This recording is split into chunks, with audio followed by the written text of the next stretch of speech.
So today I am happy to be joined by Warren Walters, the Chief Programmer Path Planning Officer and founder of Cloud Code Academy. Welcome, Warren.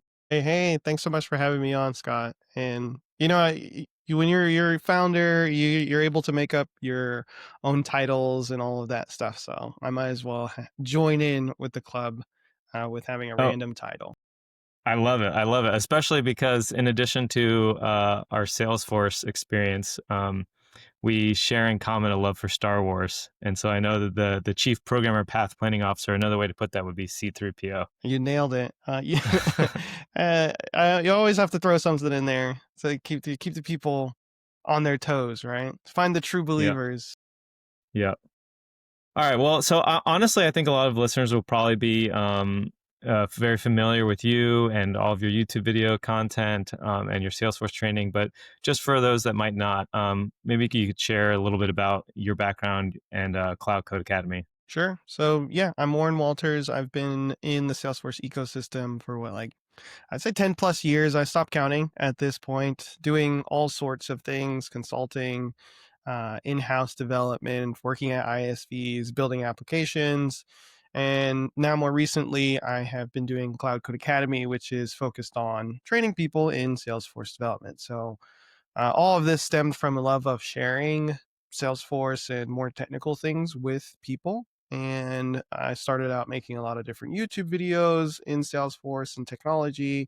And all of that kind of grew into the fully fledged program, which is Cloud Code Academy, cohort style, bringing you in, training you up on a lot of the different aspects of Salesforce development, like integrations, LWCs, and even just the beginnings and the basics. So it's been a fun journey to go from that standpoint of just learning Salesforce from the beginning, not knowing what it is at all, to 10 years later having a business in the Salesforce ecosystem, being a workforce development partner, becoming an MVP, being on the cab. So like it's been a really long journey, but I've enjoyed my career in Salesforce and really focusing in on that little piece of development.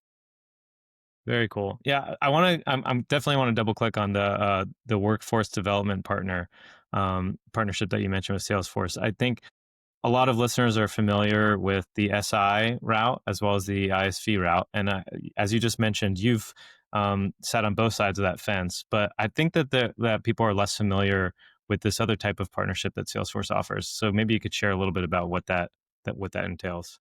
Yeah, being a workforce development partner, it's kind of a broad term or a broad circle that you're in, but it's generally along the lines of your business somehow trains people on Salesforce, right? So this can be in Salesforce administration, Salesforce development, which we focus on, or even more soft skills, or you can even just help people get into Salesforce roles. So like pseudo doing placements, and there's a bunch of different types of people that exist in there, but you generally specialize and provide some sort of like training and collaboration with Salesforce and the people who are needed to work on the platform. So Cloud Code really focuses on the development lens. We bring people in, get them trained on PD1, get them to master like the basics of Apex, and then we try to help you find different roles. So that partnership, or that type of business, partners well with Salesforce, since they do training, but it's only one part of their business, where Cloud Code and the other workforce development partners, they focus in on just doing the training, or a lot of what they do is the training. But so that partnership with Salesforce allows us to work closely with their internal teams that are over this, figure out different uh, learning resources and information that we should be sharing with our different students. And there's a good understanding of how we can impact right? The individuals, and then take them to actually getting a job and working on the Salesforce platform, right? And all of this, it's mutually beneficial for us as individual business owners, and then Salesforce as a company, because if you have well-trained people, Hmm. building on the platform, deploying on the platform, consulting on the platform, then it just raises the bar, and it makes sure that the customers that are using Salesforce are actually getting the value that they need out of it, and that the personnel that they're bringing on for it. Got it. Got it. It makes sense. I've been lucky enough to know you for a number of years now. I think we first met back in 2019, Yeah. and at that time, I believe it was early days of your YouTube content and videos. But clearly, you've had a passion for education and training for a long time now, and I'm just curious if we rewind back to those early days, was this always the plan to eventually grow and scale, or were you just putting out that content to put it out there into the world, and over time you realized that there was a business to be had?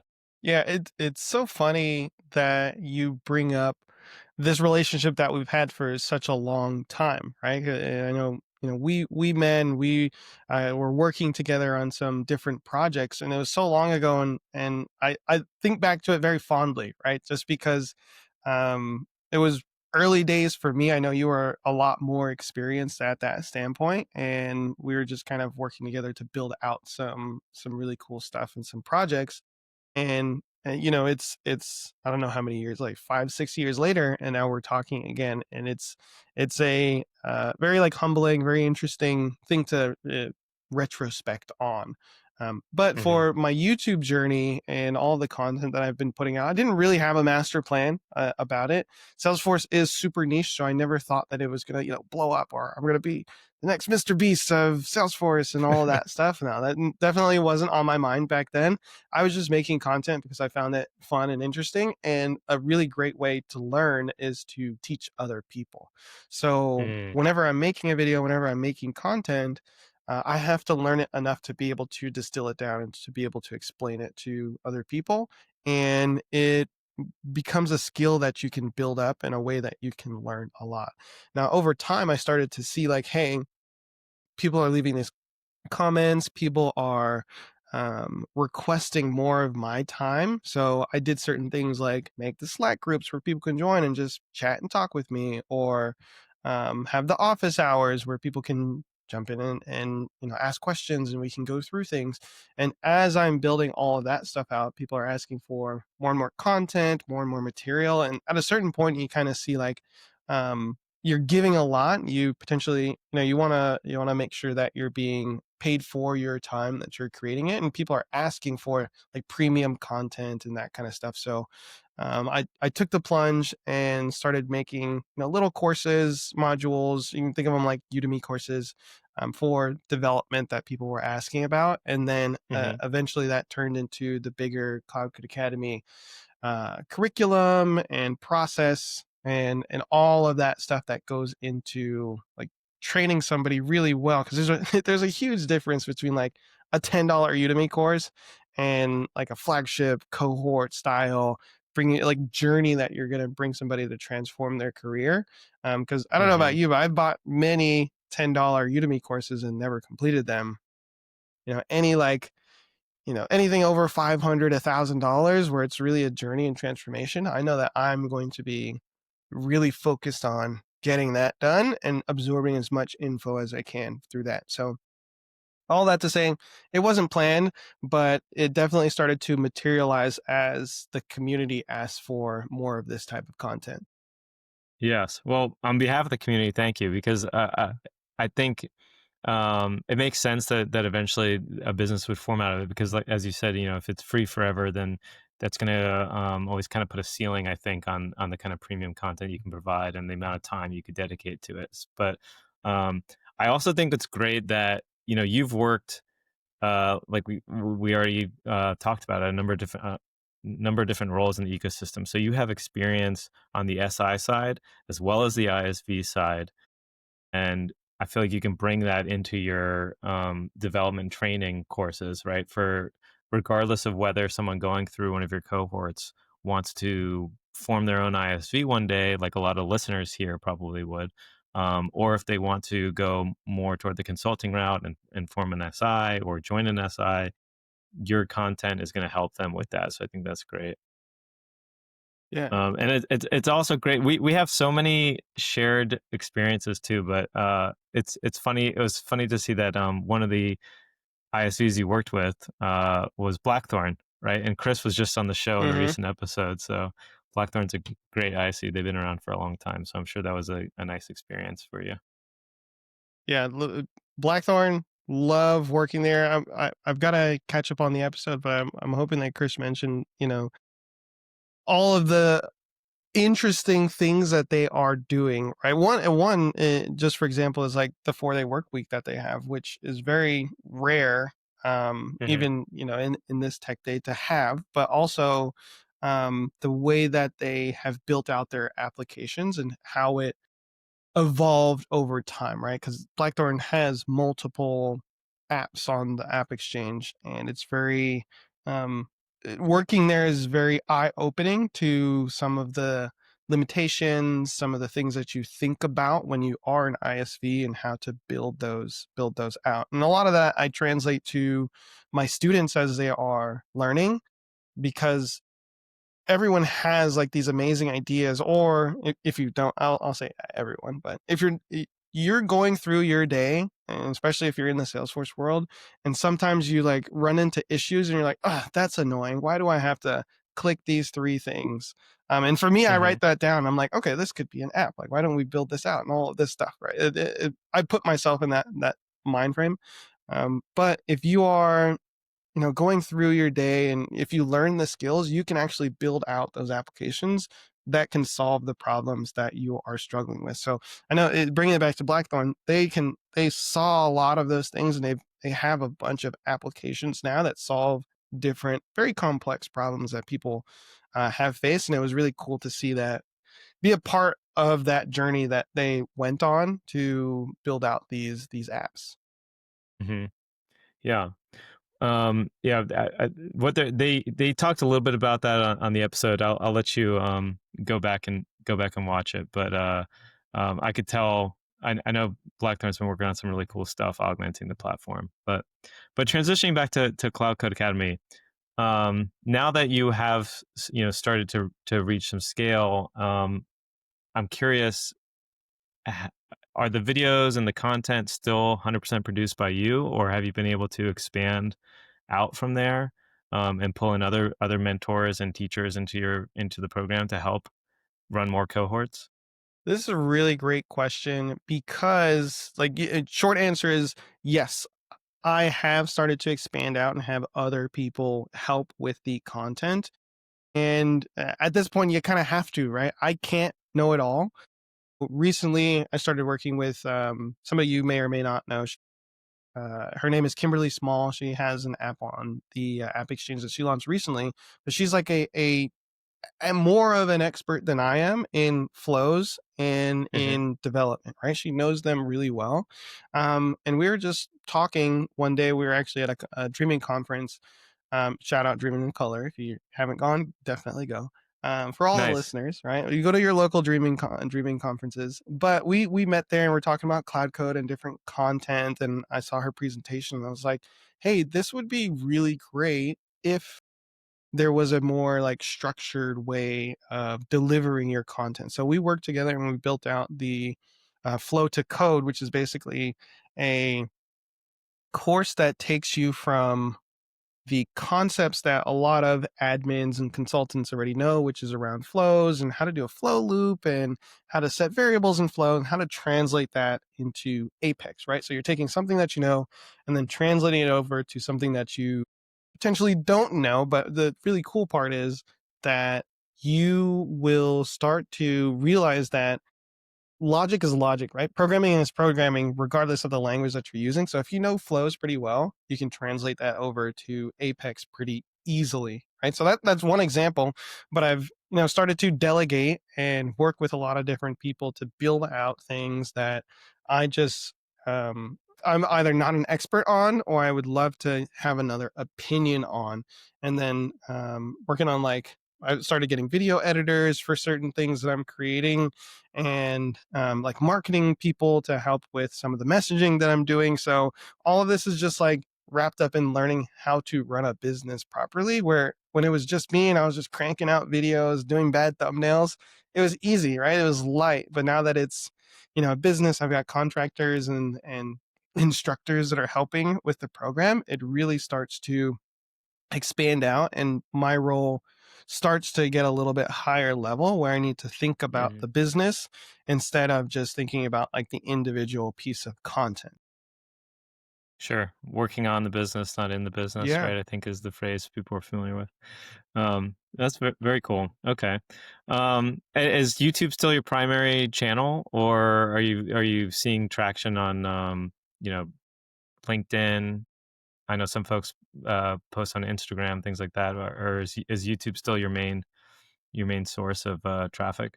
My primary channels are LinkedIn and YouTube, I will say. Okay. And if you follow me, I post like every other day at least. It does become a little, I don't want to say nauseating, but it does become a little like it sometimes is easy for me to post and sometimes it's not, right? I got to really think about it. And then Sure. YouTube, I've built up such a big catalog now where, if you're just starting out, you may need to, I'd recommend like one video a week or every other week kind of situation. But I've built up such a big catalog now that people are seeing my content for um, whatever they are searching, right? Especially if it's more technical, I probably have a topic on it or a video on it. So I've tried the other ones. I've tried like TikTok. Didn't try Instagram. I don't know if it fits my style and my content as much to do an Instagram, but TikTok is a little bit easier, right? I can take the long form content, chop it up, and put it on there for at least the snippets. But I haven't put as much focus in on TikTok. I post on Twitter. I post on Blue Sky, but I don't personally get as much traction on it. I see. Yeah, I would imagine you said you have such a vast catalog at this point. You've been doing it for so many years.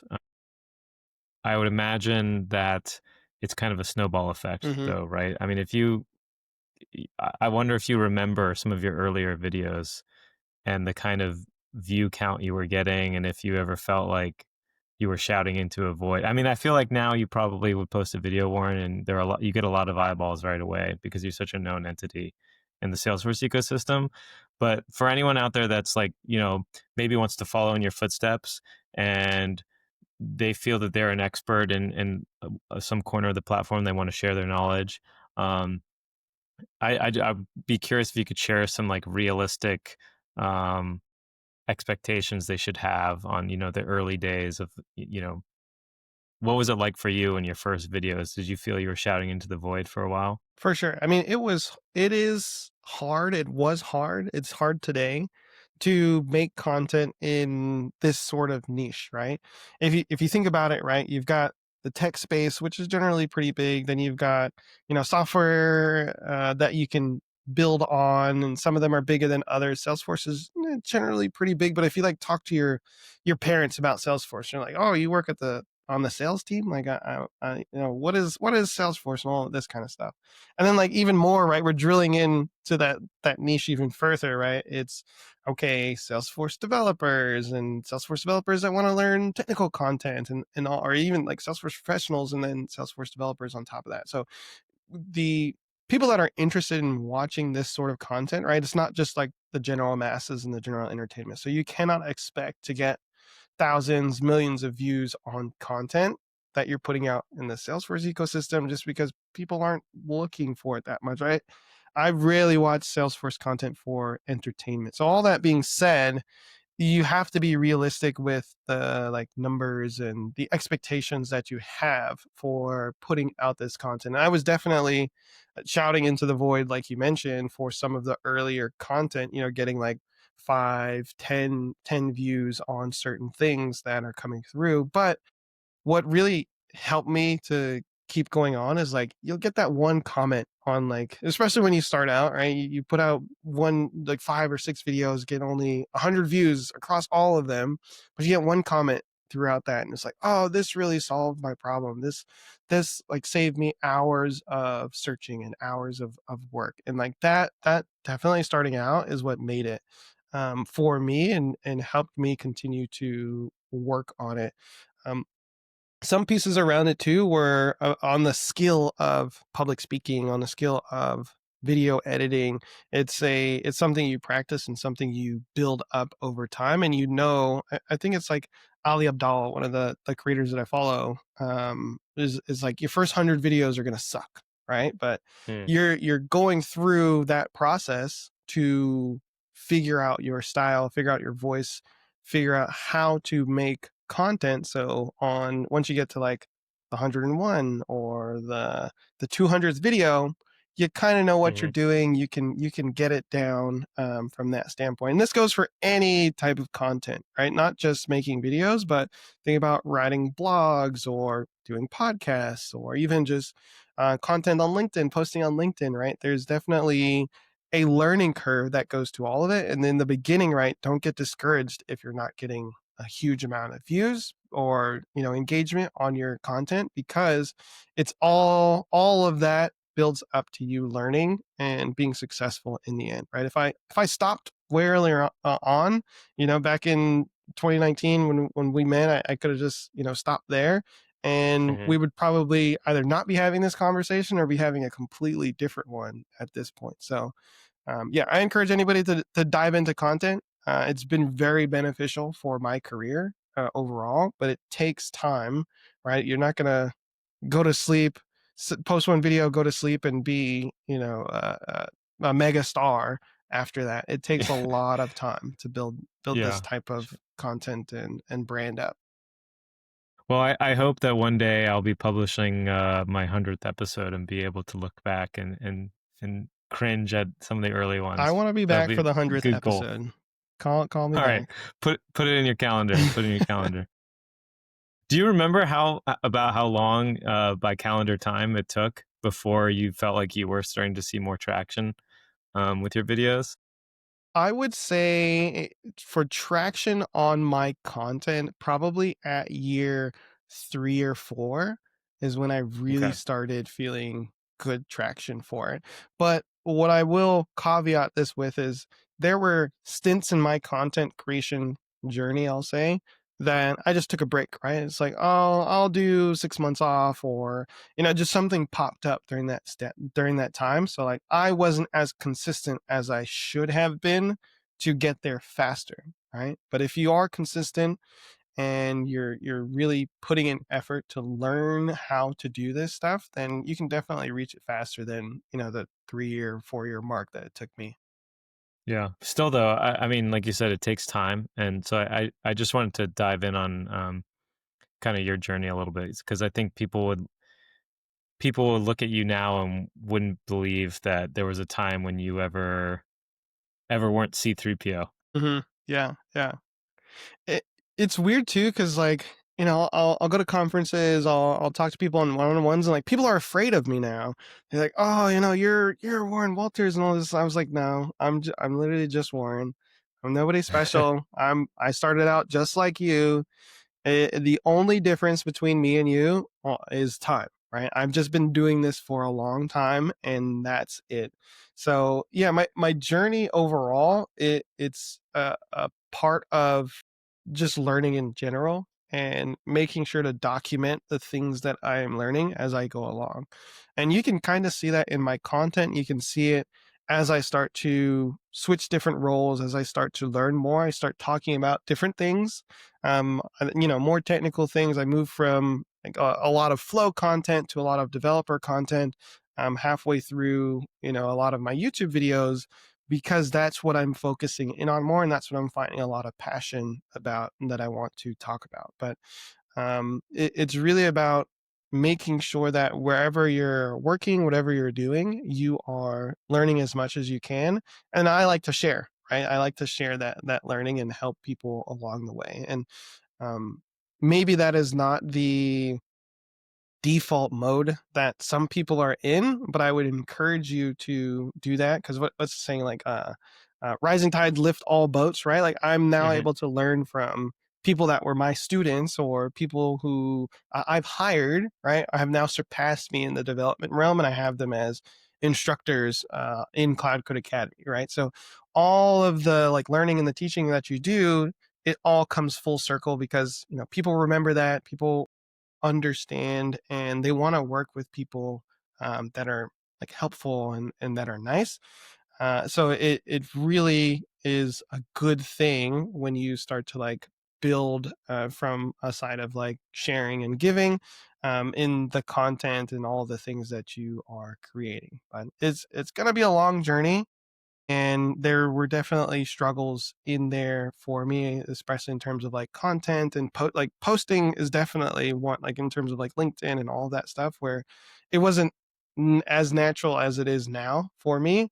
And Hmm. that probably more than posting on YouTube felt like shouting into the void because I think I have like 20,000 followers on LinkedIn now. I started out with zero, right? I started out where everybody else starts out, where you're absolutely nobody. And then the consistency and the posting over time, the commenting and connecting with other people starts to drive that follower count, starts to drive that those interactions that you're having to get to where I am today, right? And I'm nowhere near the top of like Salesforce, LinkedIn game kind of thing. Like there's people with way more connections and I'll say influence than me, but you have to start somewhere, right? And I'm happy to be where I am now. And some people may look at me and they're saying like, "Oh, I want to be where you are." It's just about taking that time, really putting in the hours, and then sharing the things that you care about. Sure.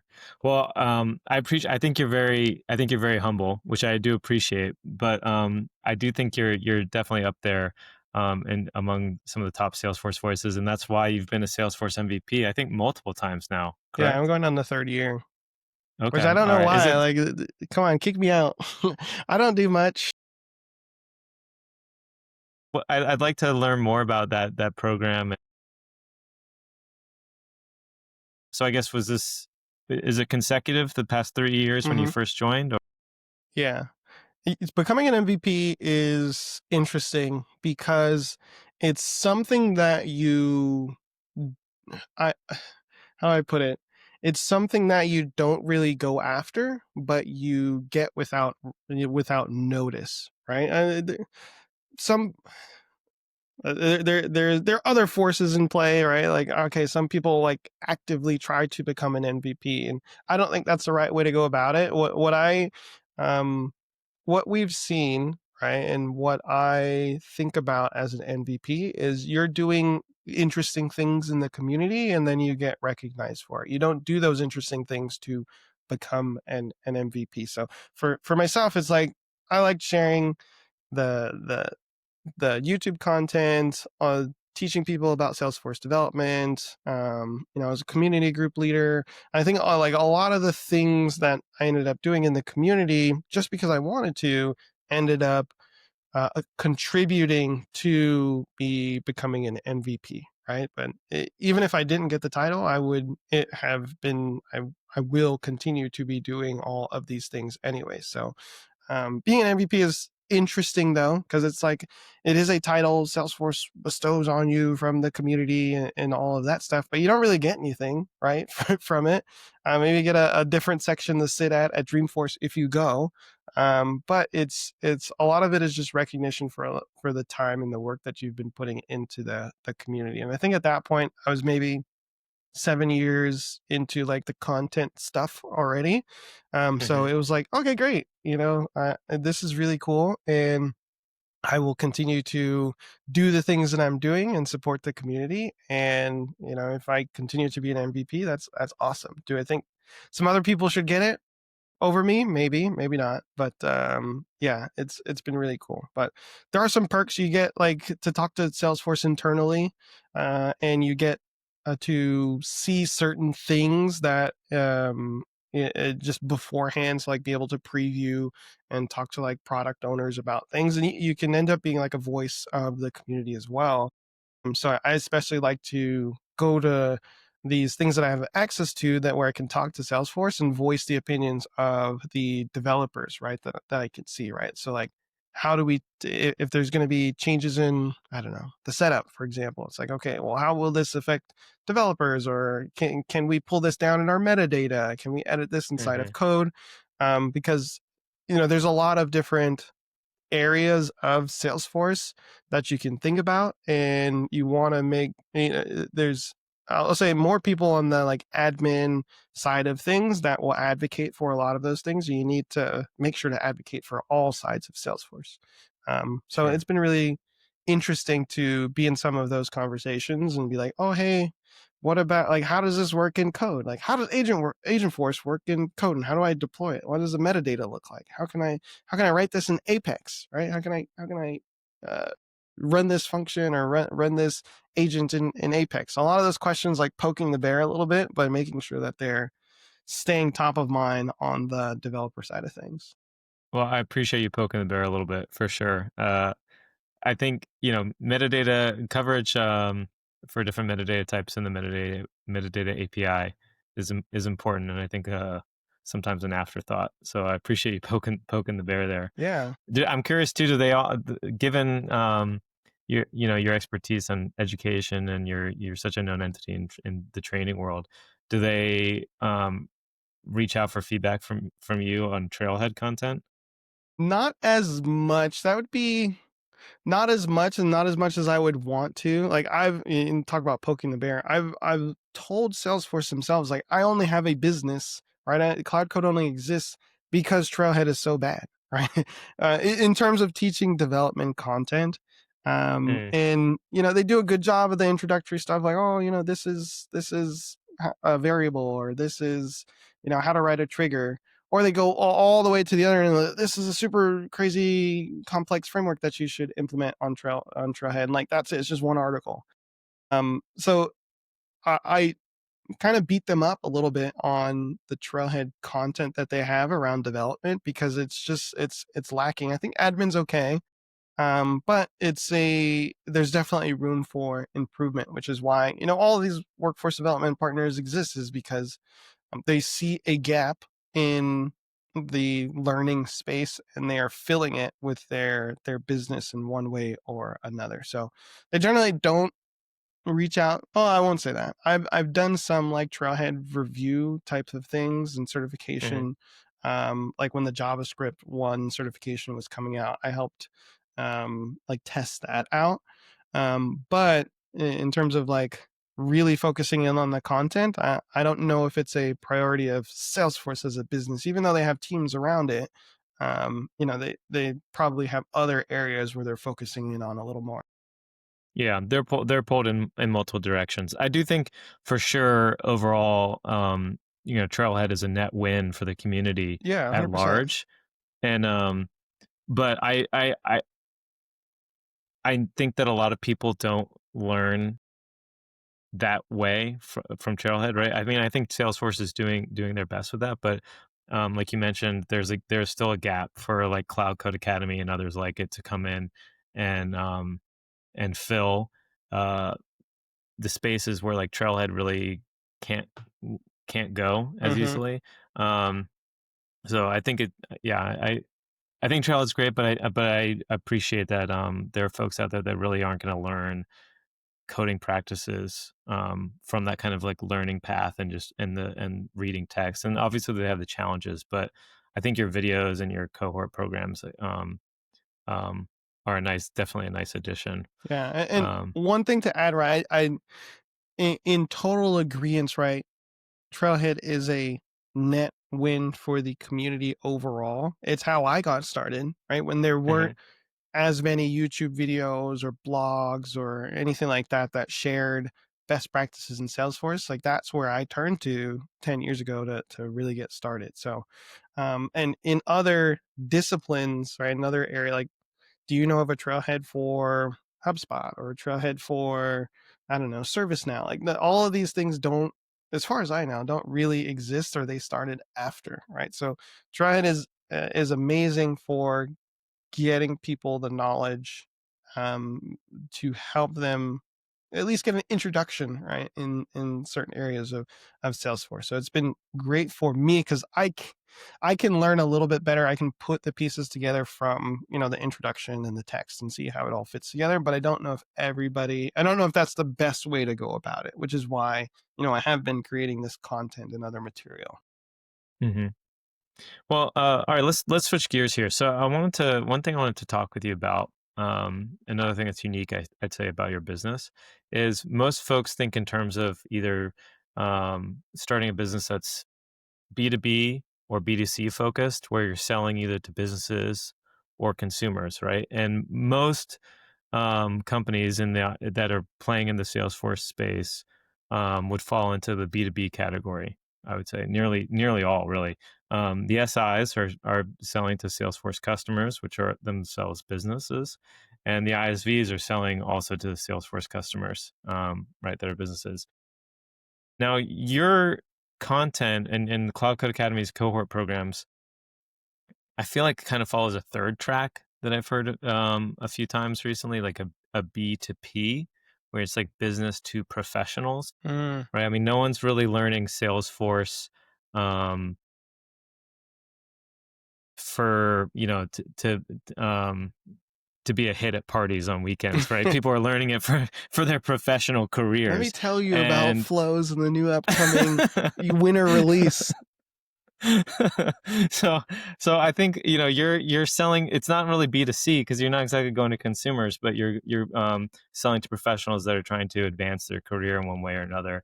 And I'm curious if that you'd mentioned how you're starting to engage with marketing firms and things like that. How has that played a role in your marketing in general, Cloud Code Academy?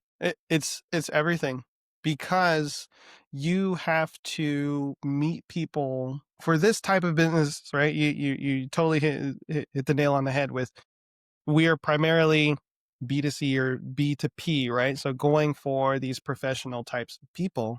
And if we are trying to get in front of these people, we have to reach them where they are, right? And when we talk about professionals, right, they're generally on LinkedIn, um, Hmm. and if you're on an Instagram or a TikTok or even Facebook, right?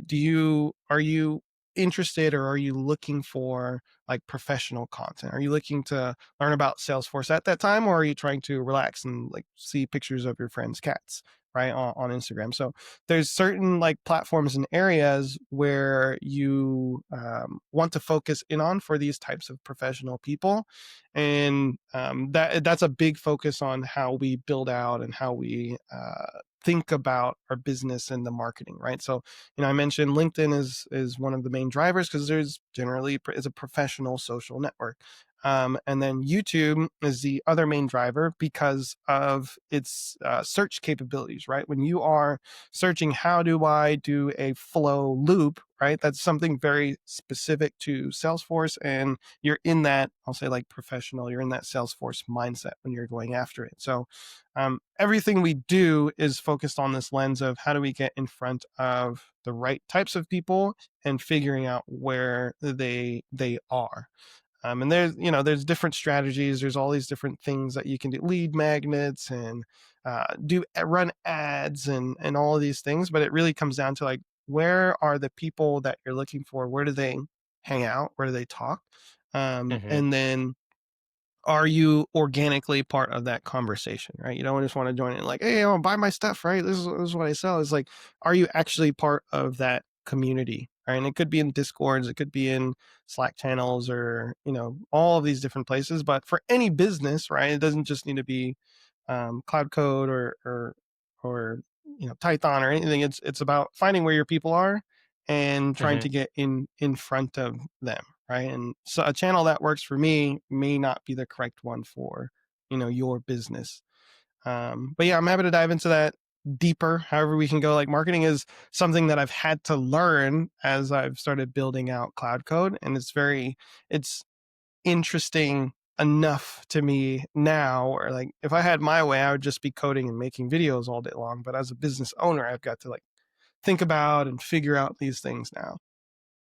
It is funny, isn't it? And it's maybe perhaps somewhat ironic becoming an expert in development on a platform that helps businesses do sales and marketing, Mhm. and then realize that down the road, I need to get better at sales and marketing so that, so that I can sell my services or my courses. So that's great. All right. So for what I want to talk about next, first, maybe before we dive in, I want to make sure you're familiar. Perhaps not everyone's heard of this before. So, are you familiar with AI? No, Have you heard of that I've before? never heard of, AI before. What is that? Well, let me just remove that rock that you've been living under, and we can have a chat. Um, I'm just curious how you see AI playing out, specifically in the Salesforce admin and development world, and how it could impact Cloud Code Academy and future courses down the road, right? So, because you mentioned you were working with analyzing flow and kind of converting a flow to Apex, right? And perhaps vice versa. And I'm just thinking how over time, uh, will we use? Do you think we'll use more and more AI interfaces to build out some of the business logic that's stored in, Salesforce and other SaaS applications? Um, and then almost like, maybe the lines will continue to blur between Flow and Apex, Mhm. similar to how, Apex compiles down to Java, and we don't really go debug assembly code Right. anymore, right? And I'm wondering, like, will this be a new layer of abstraction above um, Flow and Apex? And do you think folks will eventually just want to learn, you know, how take courses on prompt engineering and things like that? Yeah, this is the topic of the year, the month, right? In the next couple of years, especially in the Salesforce ecosystem, AI is going to continue to change how everybody does their work in Salesforce. And then specifically on the like admin developer configuration declarative, development front, it's going to, in my mind, right? A lot of these are my opinions, going to change uh, a lot over the next couple of years, right? And I can kind of see it. You can see some like prepping for it. If you look at other industries that can be a little more nimble, um, you can see the changes happening. All of that being said, I think the Salesforce is going to take a measured approach. And like you're mentioning, we will probably get to a stage where we can prompt a flow creation, a flow generation, right? And I'm seeing a few different like ISVs or apps doing this. I think like Clientele. I don't know if I'm saying the name right or not. Like it's like Clientele, which I want to Yeah. talk to those people. And if you haven't had them on the podcast, I think you should, because it's basically prompts to Salesforce, right? Or you have the Sierra AI folks who are doing like the MCPs and all that stuff, which are very interesting. And right now we're at like the tip of the iceberg, right? It's like this is just the start of like 1 year of trying to do this stuff really well, and it's only going to continue to get better. So I think there's going to be a progression of let's let's be able to prompt flows to get generated or created, and or maybe it's let's be able to prompt business logic that gets created, and you can see the lot, like you can see what is created in a flow like interface, which is what everybody understands, but maybe under the hood it's actually Apex, right? It's actually the Apex that's running, and we can already generate lots of code with like Cursor and Claude Code and all the different models, right? So we're getting to a point to where we can prompt a lot of things to get created.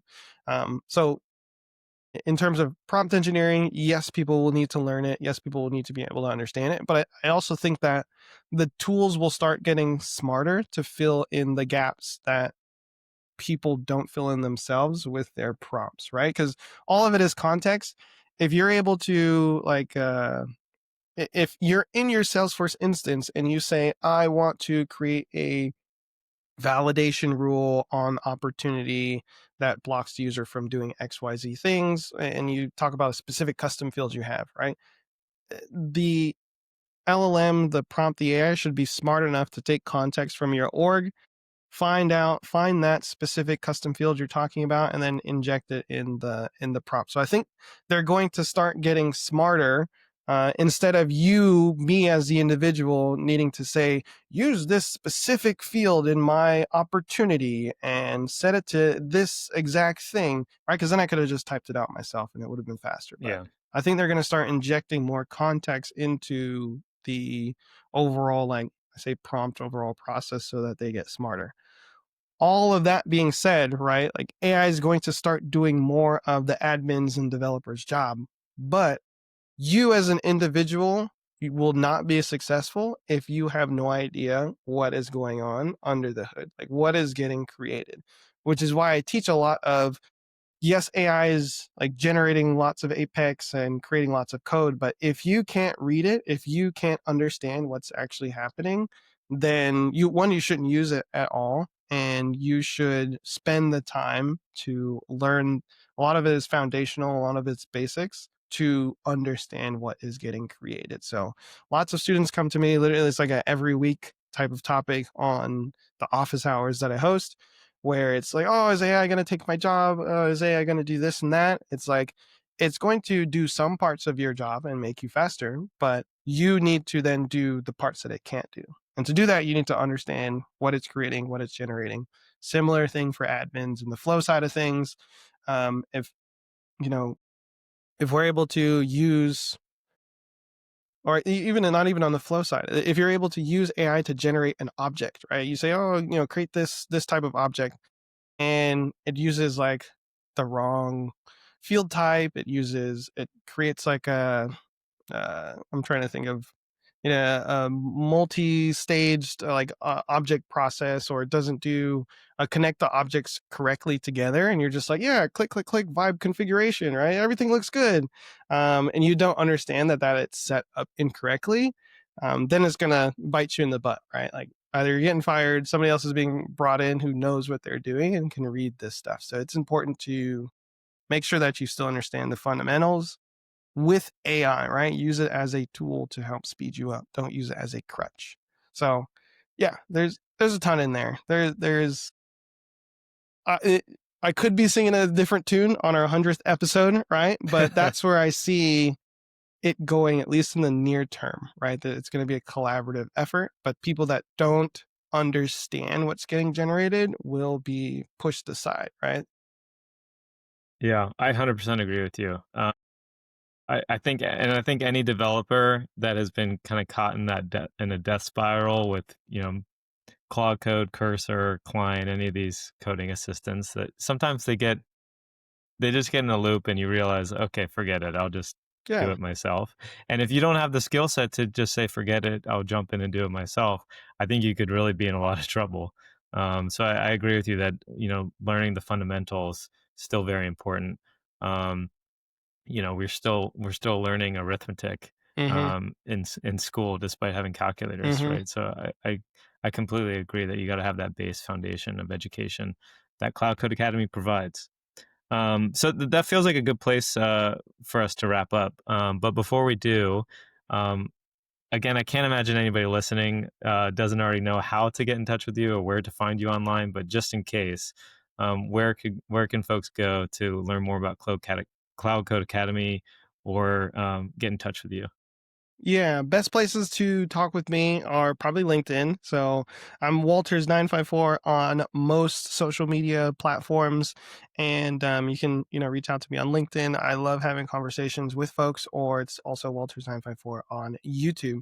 If you're interested in learning about development, we've got multiple tracks in terms of like fundamentals of Apex integrations. We've got an LWC program coming soon. So if you're interested in learning more about development, regardless of your role, right? We've got have people who are consultants that learn development, admins that want to become developers, admins that just want to be more confident in talking to developers. I have lots of people coming through our programs. So if you're interested in any of that, you can check it out at cloudcodeacademy.com, or just shoot me a message and we'll go from there. So yeah, Scott, I appreciate you bringing me on, us talking. It's all fun stuff and good stuff to really catch up and talk through this journey that we've been interacting with each other for so long for now, and to see it like come to these being it's like these different places that we could have been in that you would never imagine, Yeah, 5 years ago. So that's really cool.